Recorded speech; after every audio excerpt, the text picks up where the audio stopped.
എന്റെ സ്വപ്നത്തിൻ താമര പൊയ്കൈ വന്നിറങ്ങിയ രൂപവതി മല്ലികാബാണൻ തന്റെ വില്ലെടുത്തു ഏഴാമുദയത്തിൽ ഓമല്ലൂർക്കാവിൽ ഏഴില കുറി ചാത്തി നിന്നവളെ നിന്റെ പവി കൃഷ്ണപക്ഷ കിളി ചിലച്ചു കുളിച്ചു അവന്റെ പൂങ്കാവിൽ നിശാപുഷ്പഗന്ധം കിനാവിന്റെ തേന്മാവിൽ പാമരം പളുങ്കുകൊണ്ട് അന്നകം കരുമ്പുകൊണ്ട് പഞ്ചമിയുടെ തോണി. മധുരം മലയാളം ബ്രദേഴ്സ് എന്ന ചാനലിൻ്റെ സെല്ലുലോയിഡ് എന്ന പരിപാടിയിൽ ഇത്രയും നാളും കണ്ടുകൊണ്ടിരിക്കുകയും ഞങ്ങൾക്ക് ഒരുപാട് അഭിനന്ദനങ്ങൾ രേഖപ്പെടുത്തുകയും ചെയ്യുന്ന ഈ പരിപാടി ഒരു പുതിയ അധ്യായമാണ് ഞാനിന്ന് അവതരിപ്പിക്കുന്നത്. ഇതുവരെ കണ്ടുകൊണ്ടിരുന്നവർക്കും ഇനി കാണാത്തവരും ഞങ്ങളുടെ ഈ പരിപാടി കണ്ട് നല്ല അഭിപ്രായങ്ങൾ അറിയിക്കണം എന്ന് അഭ്യർത്ഥിക്കുന്നു. നമുക്ക് ഇതിപ്പോൾ 2024 താമസമെന്തേ വരുവാൻ പ്രാണസഖി എൻ്റെ മുന്നിൽ താമസമെന്തേ അണയാൻ പ്രേമമായി. ഈ ഗാനം കേൾക്കാത്തതോ അറിയാത്തതായ ഒരു മലയാളിയും ഇന്നില്ല. മലയാളികൾ മാത്രം ലോകമെമ്പാടും ഈ ഗാനത്തിൻ്റെ പ്രശസ്തി അത്രയ്ക്കുണ്ട്. പൊട്ടിത്തകർന്ന കിനാവ് കൊണ്ടൊരു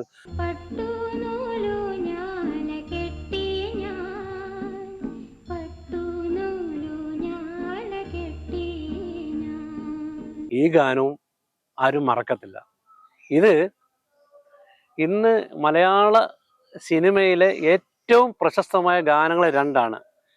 യേശുദാസിൻ്റെ ഈ ഗാനം കേട്ടിട്ടാണ് നമ്മുടെ മഹാകവി ജി ശങ്കരക്കുറുപ്പ് അദ്ദേഹത്തിനെ ഗാനഗന്ധർവൻ എന്ന് വിളിച്ചത്. ഇത് ഏത് പടത്തിലാന്ന് ചോദിച്ചാൽ എല്ലാവർക്കും അറിയാം. അതുകൊണ്ട് ആരും കാണത്തില്ല. ഭാർഗവീ നിലയം. ഭാർഗവീ നിലയം ഇറങ്ങിയതിൻ്റെ 50 വർഷം ആഘോഷിക്കുന്നൊരു വേളയാണിത്. 1964 ഭാർഗവീ നിലയം ഇറങ്ങുന്നത്. ഈ ഭാർഗവീ നിലയത്തിൻ്റെ പ്രത്യേകത എന്തെന്ന് വെച്ചാൽ മലയാളത്തിലെ ആദ്യത്തെ ഹൊറർ സിനിമ. അന്ന് വരെ ഉള്ള പാറ്റേണുകളും തികച്ചും വ്യത്യസ്തമായ സിനിമയാണിത്. ആ സിനിമ ഇറങ്ങിയതിന് ശേഷം ഈ ആൾപ്പാർപ്പില്ലാത്തതും ഇടിഞ്ഞു വീണതും പേടിപ്പെടുത്തുന്ന വീടുകൾക്ക് ജനങ്ങൾ കൊടുത്ത പേരാണ് ഭാർഗവീ നിലയം. ഇത് ഭാർഗവീ നിലയം പോലെ ഉണ്ടല്ലോ, അങ്ങനെ ജനങ്ങളിലെ ഈ പേരങ്ങ് പതിഞ്ഞു. ഈ സിനിമ മലയാളത്തിൽ അന്ന് വരെ ഇറങ്ങിയിട്ടുള്ളതിൽ ഏറ്റവും വലിയ ഹിറ്റായി ഓടിത്തുന്ന സിനിമയാണ്. അത് അന്ന് വരെ നിലവിലിരുന്ന കഥ പറച്ചിലിൻ്റെ രീതിയെ മാറ്റി ദൃശ്യ സംസ്കാരത്തിന് ഒരു പുതിയ രൂപം കൊടുത്തു. അന്ന് വരെ നാടകം സ്റ്റേജിൽ ക്യാമറ വെച്ച് എങ്ങനെ ചെയ്യുന്നു അത് കണക്കായിരുന്നു. പക്ഷേ ക്യാമറ കൊണ്ട് എങ്ങനെ മലയാള സിനിമയെ മാറ്റിയെടുത്തു, ക്യാമറ ഭാഷയിലെടുത്ത ആദ്യത്തെ സിനിമയാണ് ഭാർഗവീ നിലയം. അത് എടുത്ത ഒരാളുണ്ട്, ഇന്നും ഇന്ത്യൻ സിനിമയിലെ ക്ലാസിക് ക്യാമറാമാനായ വിൻസെൻ്റ് മാസ്റ്റർ.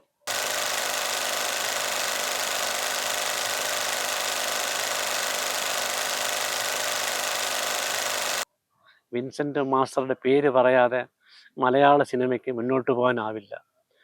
ക്യാമറയിലൂടെ പുതിയ പുതിയ പരീക്ഷണങ്ങൾ നടത്തിയും പുതിയ താരങ്ങളെ കൊണ്ടൊന്നും പുതിയ എഴുത്തുകാരെ കൊണ്ടൊന്നും ഛായാഗ്രഹണത്തിലും സംവിധാനത്തിലും പ്രത്യേക വ്യക്തിമുദ്ര പതിപ്പിച്ച വിൻസെൻ്റ് മാസ്റ്റർ നമ്മളൊന്ന് അറിയണം അദ്ദേഹത്തെ. ഈ സിനിമ വൈക്കം മുഹമ്മദ് ബഷീറിൻ്റെ നീല വെളിച്ചം എന്ന ഒരു ചെറുകഥ ആസ്പദമാക്കിയായിരുന്നു. ഏതോ യാദൃശ്യമായിട്ട് വിൻസെൻ്റ് മാസ്റ്റർ അദ്ദേഹത്തിൻ്റെ വീട്ടിൽ കോഴിക്കോട് വന്നപ്പോൾ, കോഴിക്കോടാണ് അദ്ദേഹത്തിൻ്റെ വീട്, കോഴിക്കോട് വന്നപ്പോൾ അപ്പോൾ ശോഭന പരമേശ്വരൻ നായർ വിൻസെൻ്റ് മാസ്റ്ററെ കാണാൻ വന്നു. അപ്പം വൈക്കം മുഹമ്മദ് ബഷീർ ഏതോ യാത്ര പോകുന്നവർ അവിടെ കയറിയപ്പോൾ സംസാരിച്ചു, വിൻസെൻ്റ് മാസ്റ്ററെ പറ്റി അറിയാം.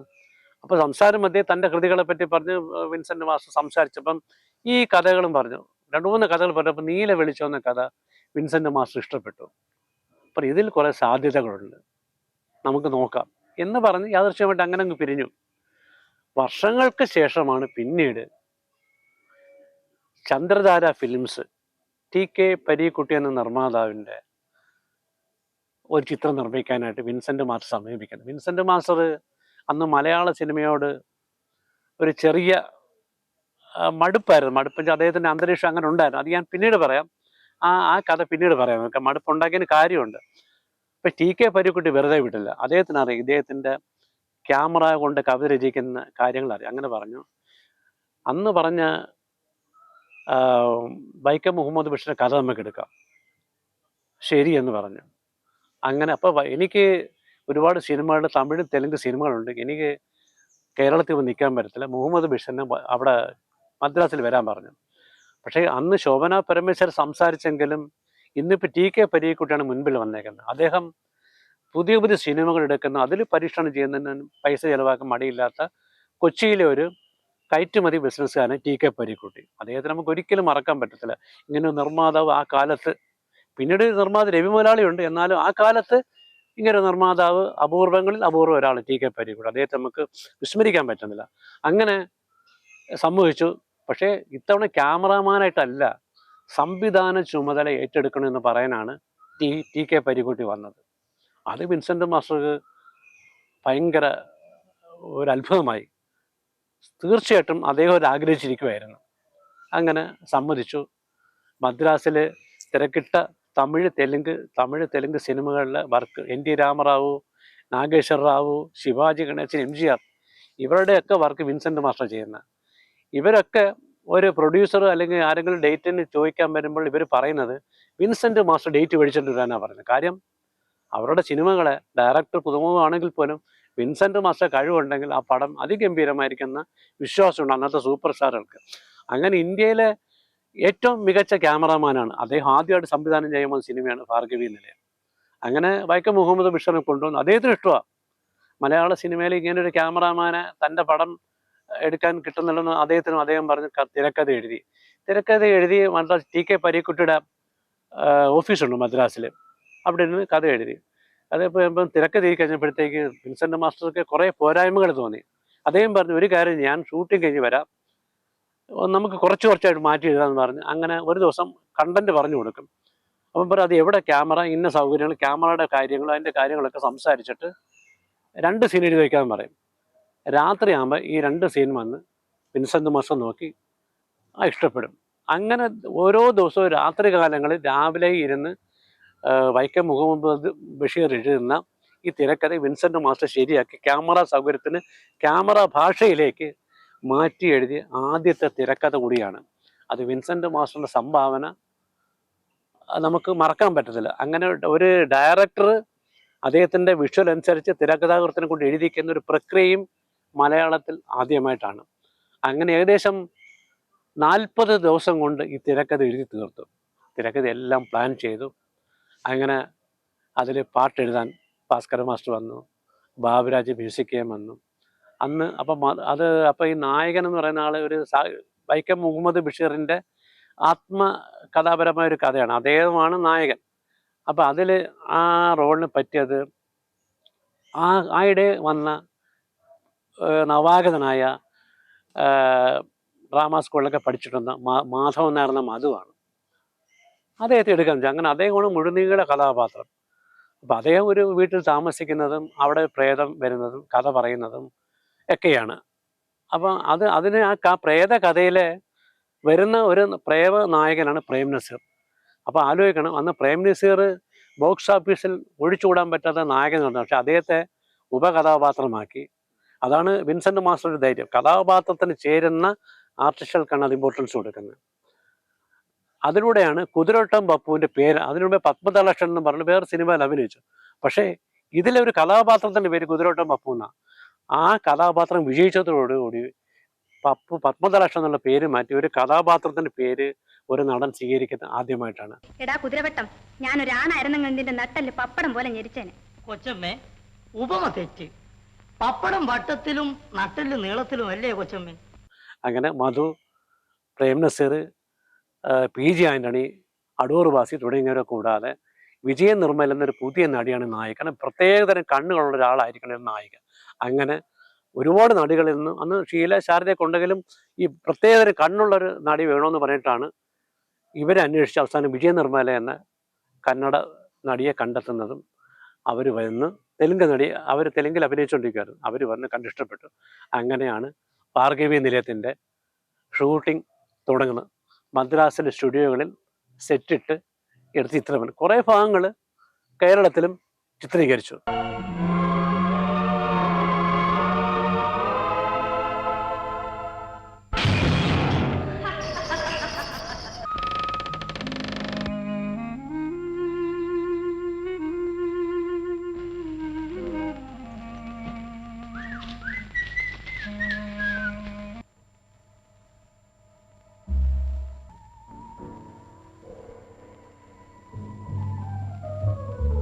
പുതിയ താമസക്കാരൻ. ഞാനിന്ന് കാലത്തെ കിണറ്റിലൊരു കല്ലെടുത്തിട്ടു. ഇത് ഭാർഗവി. സന്തോഷം.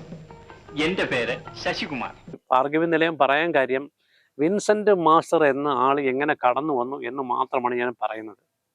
വിൻസെന്റ് മാസ്റ്ററെ പറ്റി നമ്മൾ ഒരുപാട് അറിയണം. അറിയാതെ മലയാള സിനിമ ആസ്വാദകർ മുന്നോട്ട് പോകരുത്.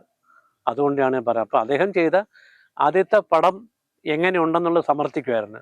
അന്ന് ഈ പ്രേതം വരുമ്പം പ്രേതത്തിൻ്റെ ശരീരമില്ലാത്തത്, അപ്പോൾ ഇങ്ങനെ കാണിക്കുന്ന കമ്പ്യൂട്ടർ ഗ്രാഫിക്സ് ഒന്നും ഇല്ലാത്തൊരു സമയത്ത് അദ്ദേഹം കണ്ടുപിടിച്ച ടെക്നിക്കാണ് ലെൻസിൽ തലയുടെ കീഴ്ഭാഗത്ത് വാസിലിൻ പുരട്ടുമായിരുന്നു.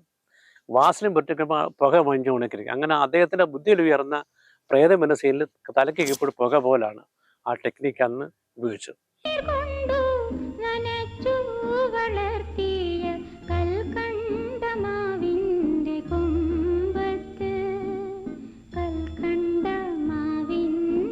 ഇങ്ങനെയൊക്കെ ഓരോരോ പുത്തൻ പരീക്ഷണങ്ങളിലൂടെ മലയാളികൾ നടത്തിച്ച് ഭീകരമായൊരു അന്തരീക്ഷം ഉണ്ടാക്കിയെടുത്ത്. പിന്നെ വേറൊരു പ്രത്യേകത ഇതിൻ്റെ ഉണ്ടെന്ന് പറയാൻ, ഒരു നടൻ 10 മിനിറ്റ് ഒരു മുറിക്കകത്തൊരു സീനാണ്, ഒട്ടും ബോറടിക്കാതെ അദ്ദേഹം എടുത്തിട്ടുണ്ട്.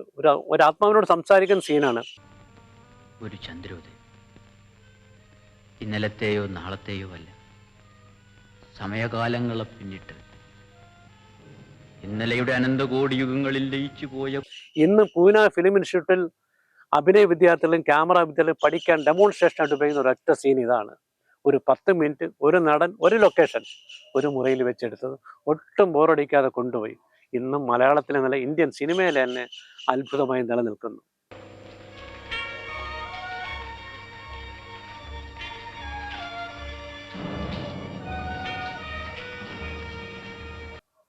ഇനി അതിൻ്റെ ബാക്കി ഭാഗങ്ങൾ അടുത്ത ലക്കത്തിൽ നമ്മൾ പറയാം, അടുത്ത അധ്യായത്തിൽ പറയാം.